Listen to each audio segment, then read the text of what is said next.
If you've been driving the same way for years, 2026 might be the year that catches you completely off guard. I'm not talking about minor tweaks to the DMV handbook. I'm talking about enforcement changes that are actively being deployed right now across multiple states. Changes designed to generate revenue and improve safety, and many drivers have no idea they're already in effect. I spent the last week diving deep into state legislature websites, DMV announcements, and official government sources, and what I found is going to surprise you. We're seeing a coordinated shift in how traffic laws are enforced, from AI-powered cameras in work zones to stricter BAC limits that redefine what it means to drive sober. Some of these changes are fantastic for safety. Others feel like they're specifically designed to catch good drivers on a technicality. Here's the thing. What's legal in your state might be completely illegal in the state next door, and if you haven't checked your DMV portal in the last few months, you could be driving straight into a financial trap.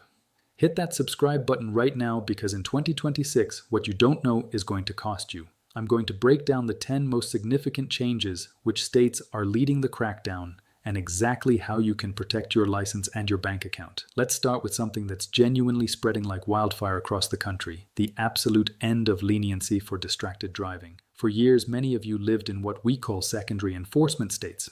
These were places where a cop couldn't pull you over just for holding a phone. They needed another reason first, like a broken taillight or expired registration. Well, that era is officially over. Starting January 2026, over a dozen states, including heavy hitters like Florida, Ohio, and Pennsylvania, have fully transitioned to primary enforcement. According to the Governor's Highway Safety Association, about 30 states already had hands-free laws, but what's changed is the aggressiveness of enforcement and the broadening of what counts as a violation. This means if an officer sees a glow on your lap or a phone in your palm, that's all the reason they need to flip the lights and pull you over. No other violation necessary. But here's where it gets worse, and this is catching thousands of drivers off guard. In states like California, they've tightened the definition of distracted driving under their 2026 updates. It's no longer just about texting while moving. Simply holding your device to check a GPS map or scrolling through a playlist while stopped at a red light can now trigger a citation, and the fines have absolutely skyrocketed. We're not talking about a $50 slap on the wrist anymore. First-time offenders in some jurisdictions are seeing fines between $200 and $500, and that's before court fees. Here's what most people don't realize. The real cost isn't even the ticket itself, it's what happens to your insurance rates. According to insurance industry data, a distracted driving ticket can increase your car insurance premiums by 15 to 30% for 3 to 5 years. On a policy that costs $1,500 annually, that's an extra $225 to $450 every single year. Over 5 years, one ticket could cost you well over $1,000 in increased premiums alone. So what should you do? If your car doesn't have integrated Bluetooth, 2026 is the year you finally invest in a $15 vent mount and learn how to use voice commands on your phone. Most smartphones have pretty good voice assistants now that can send texts, make calls, and navigate without you touching anything. It's the cheapest insurance policy you'll ever buy. Now let's talk about something that's going to catch a lot of highway cruisers by surprise, the massive coordinated rollout of automated speed enforcement in construction zones. This isn't just about a few cameras here and there. We're seeing AI-linked systems being deployed that calculate your speed with surgical precision. Look at Michigan as a prime example. As of January 2026, the Michigan Department of Transportation has officially deployed speed monitoring cameras in active work zones across the state. According to the Insurance Institute for Highway Safety, more than 350 communities across the United States now use red light cameras, and more than 160 use speed cameras, and those numbers are growing rapidly. Here's the trap you need to know about. These cameras are active only when workers are present, which sounds fair enough, but here's the catch. If you're going just 10 miles per hour over the posted limit, the system triggers. First offense, you get a warning in the mail. Second offense, you're looking at a $150 civil fine. Third offense jumps to $300. Now, Michigan is being relatively nice by not adding points to your license yet, but states like Pennsylvania and Maryland are already using these systems to feed data directly to insurance companies. And once your insurance company knows about those violations, your rates are going up. If you see those orange barrels in 2026, treat that speed limit sign like it's written in stone. The cameras aren't just in work zones anymore either. Cities in states like Ohio, Pennsylvania, and Florida are expanding their camera networks significantly, particularly around school zones. These cameras are different from regular speed cameras because they're only active during specific hours, typically 30 minutes before school starts and 30 minutes after school ends, plus the same windows in the afternoon. Here's how they work. The cameras are connected to the school zone warning signs. During school hours, when the speed limit drops to 15 or 20 miles per hour, the cameras become active. If you're driving above the school zone speed limit by usually 10 miles per hour, your license plate gets photographed and you receive a citation in the mail. The fines typically range from $50 to $250 for a first offense. What makes these cameras controversial is that many drivers argue they don't see the warning signs, or they enter the school zone right as it becomes active and don't have time to slow down. Courts have generally upheld these systems, ruling that drivers have a responsibility to be aware of speed limit changes, especially in school zones. My advice? Use navigation apps like Waze or Google Maps. Other drivers often mark where cameras are located, and many apps now alert you when you're approaching a school zone. Not so you can speed, but so you're extra aware and careful in those specific zones. Here's perhaps the most serious change on this entire list, and it represents a fundamental shift in how some states approach impaired driving. For decades, the national standard for DUI was 0.08% blood alcohol concentration. We all grew up with that number. But in January 2026, what we're calling the Utah model is officially going viral. Utah made national headlines in 2018 when they became the first state to lower their legal blood alcohol limit from 0.08 to 0.05%.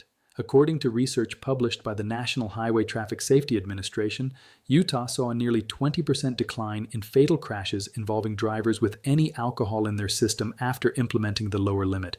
That's genuinely significant data.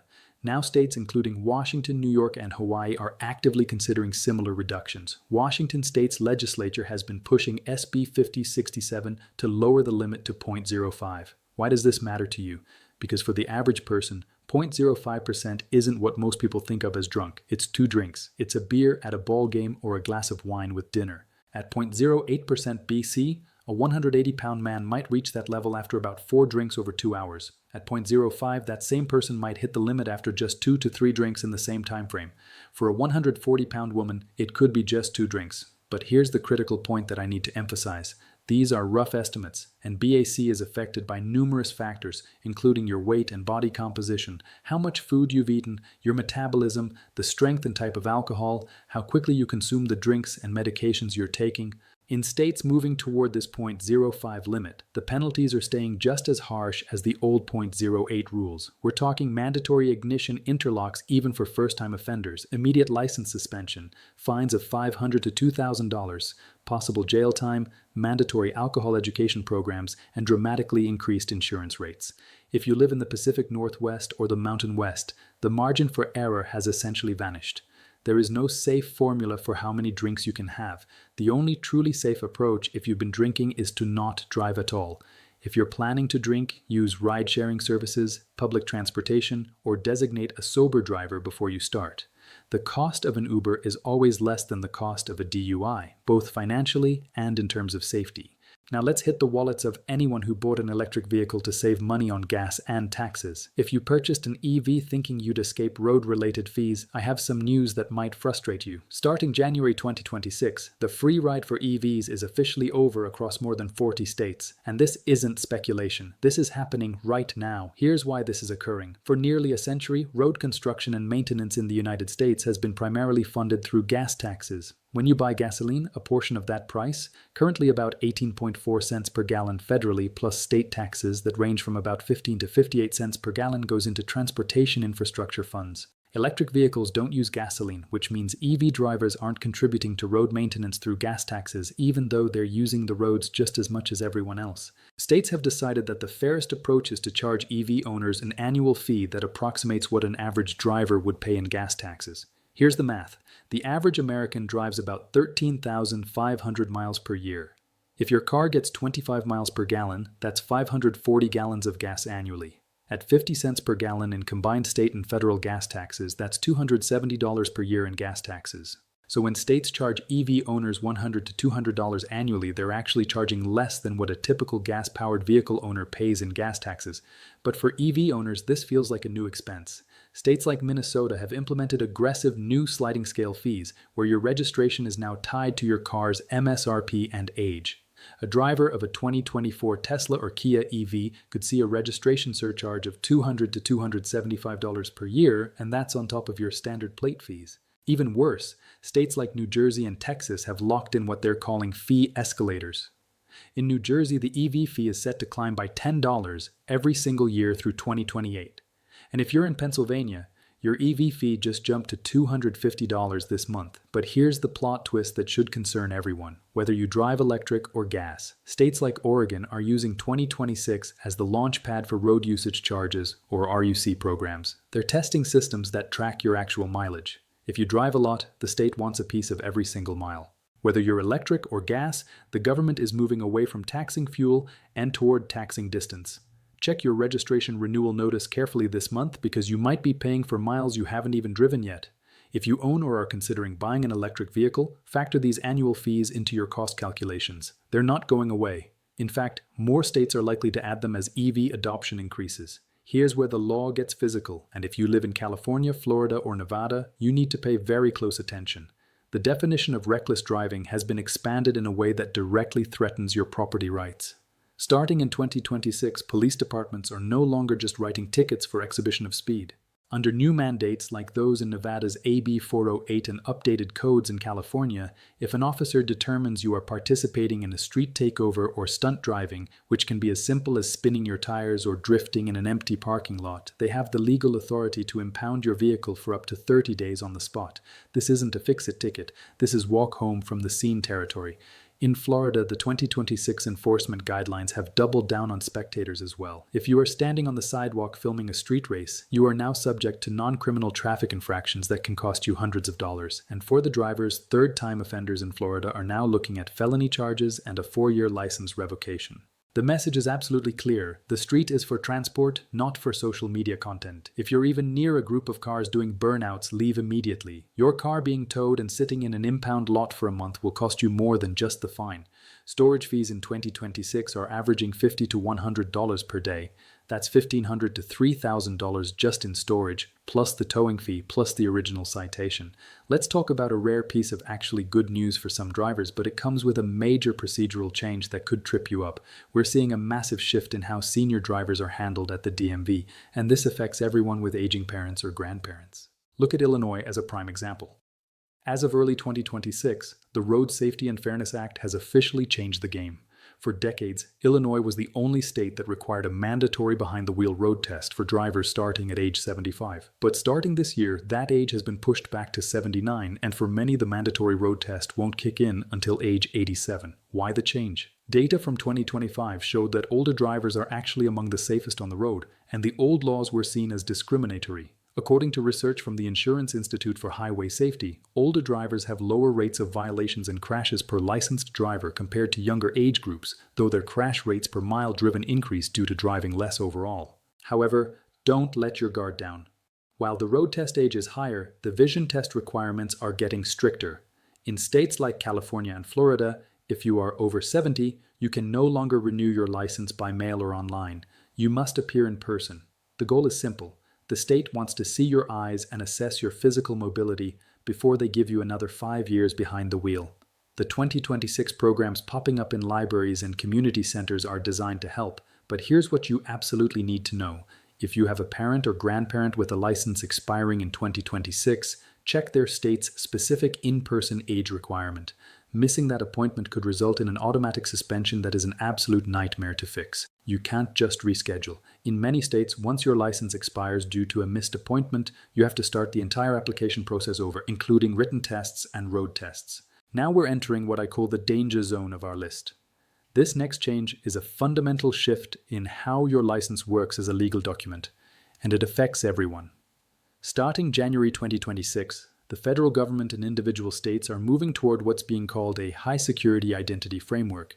If your license is up for renewal this year, the old days of just bringing a utility bill are completely over. In states like New York and Florida, you now face much stricter document verification. They are looking for gold standard proof, birth certificates, social security numbers, and for non-citizens, direct links between your license validity and your visa duration. If your visa expires in 6 months, your license expires in 6 months. No exceptions. But here's something that could actually save you at a traffic stop: the rise of the mobile ID.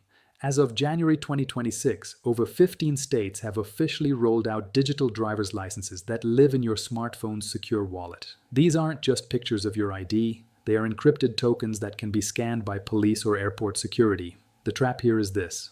While a digital ID is convenient, some states are making in-person verification mandatory every few years to prevent AI-generated identity fraud. You might have been able to renew online for the last decade, but in 2026, the DMV likely wants to see your face in person to ensure you're a real human and not a deepfake. Check your renewal notice carefully. If it says in-person required, don't ignore it, or your digital ID will turn red the moment your old one expires, and you'll be driving with an invalid license. Most of you know about move-over laws, but as of January 2026, California's AB 390 and several other states have expanded this law in a way that's going to catch thousands of drivers completely off guard. Traditionally, move-over laws meant you had to switch lanes for police cars or ambulances with flashing lights. That made sense to everyone. But here's the massive change. The law now includes every stationary vehicle with hazard lights. Read that again. If a regular person has a flat tire on the shoulder and their hazards are blinking, you are now legally required to move over or slow down significantly. If you stay in the right lane at 70 miles per hour next to a broken-down minivan, you are now committing a moving violation. The fines for this have been quietly doubled to act as a deterrent. In California, we're seeing fines of $250 to $1,000 plus points on your record. Why such harsh penalties? Because according to the National Highway Traffic Safety Administration, roadside struck-by fatalities have reached record highs. Emergency responders, tow truck operators, and highway workers face extreme danger from passing traffic. Hundreds are struck and killed each year by vehicles that don't move over or slow down. The 2026 law treats a stranded parent and their kids with the same legal protection as a state trooper. It's genuinely a great safety move, but it's going to catch thousands of autopilot drivers off guard. From a practical standpoint, if you're driving on a highway and you see flashing lights ahead, whether it's a police car, ambulance, fire truck, tow truck, highway maintenance vehicle, or even just someone with their hazards on, start checking your mirrors immediately. Can you safely move to a lane that's farther away? If so, signal and move over early. If you can't move over safely, reduce your speed significantly. This isn't just about avoiding a ticket. It's about protecting people who are in incredibly vulnerable positions on the side of the road. That broken down car could be your family member next time. Here's one that affects anyone who uses those tinted plate covers or has a frame that slightly blocks the name of their state. In 2026, states are losing millions to toll evaders and camera dodgers, and they are cracking down hard. Laws like California's AB 1085 have made it an immediate infraction to have any product that interferes with the readability of a plate by an electronic scanner. This includes reflective sprays, clear plastic covers that catch glare, or even just dirt that accidentally covers a letter. The penalty? Fines up to $1,000 per violation. Cops are being told to look for these specifically during traffic stops. In New York, they've even started using mobile plate readers on patrol cars that alert the officer if a plate isn't scanning properly. If the computer can't read your plate, the officer is pulling you over. Here's my recommendation. Take 5 minutes today. Go to your car, remove that smoked plate cover, and make sure your registration stickers are clearly visible. It's a $1,000 mistake that takes 60 seconds to fix. While you're at it, run your plate through a car wash if it's dirty. Some officers are interpreting excessive dirt as intentional obstruction, especially if only the plate area is dirty while the rest of the car is clean. Finally, we've reached the #1 change, and this is the biggest shift for families in 2026. States are officially standardizing the path to a full driver's license, and it's getting significantly harder for young drivers. If you have teenage children or you're a young driver yourself, this affects you directly. Inspired by models in places like British Columbia and Virginia, many states are removing the second road test requirement, which sounds like good news. But they're replacing it with something much tougher, the 12-month clean record probation. Under the 2026 rules for new drivers, typically those under 21, you might get your intermediate license easier, but you are on a razor-thin safe driving period. If you get one single ticket or are found at fault in a minor fender bender during your first 12 months, your progression is frozen. You might have to wait another year, attend mandatory safety classes, or in some states, even start the permit process over from scratch. Additionally, we're seeing a national push for nighttime curfews moving from 11 p.m. to 9 p.m. for new drivers. Why are these changes happening? Research from the Insurance Institute for Highway Safety consistently shows that strong graduated driver licensing programs have reduced fatal crash rates among 16-year-old drivers by 20 to 40% in states that have implemented them. The data shows that the two biggest risk factors for teen drivers are passengers and nighttime driving. Each additional young passenger in the vehicle increases crash risk substantially, and per mile driven, the fatal crash rate for teen drivers is about 3 times higher at night. Several states are also implementing longer learner's permit periods. Instead of 6 months, some states now require young drivers to hold a learner's permit for 9 to 12 months before they can take the driving test. More supervised driving hours are required as well, increasing from 30 to 40 hours to 50 to 60 hours in some states, with a certain number of those hours required to be at night. Stricter passenger restrictions are also being enforced. Many states now prohibit newly licensed teen drivers from having any passengers under age 21, except siblings, for the first 6 months to a year. For parents, these stricter requirements mean you'll need to be more involved in your teen's driving education for a longer period, but the statistics suggest it's genuinely worth it. The bottom line is this: in 2026, a license is no longer a rite of passage you get once and keep forever. It is a performance-based privilege. Whether you're 16 or 66, the system is watching your record more closely than ever before. So, there you have it. 10 massive changes to USA driving laws for 2026. From AI cameras to digital IDs and 0.05 BSE limits, the road is genuinely changing. These aren't just theoretical future possibilities. These are active enforcement mandates happening right now across multiple states. Here's what I recommend you do today. First, if you're moving to a new state, visit that state's DMV website and familiarize yourself with their specific laws. Don't assume they're the same as where you came from.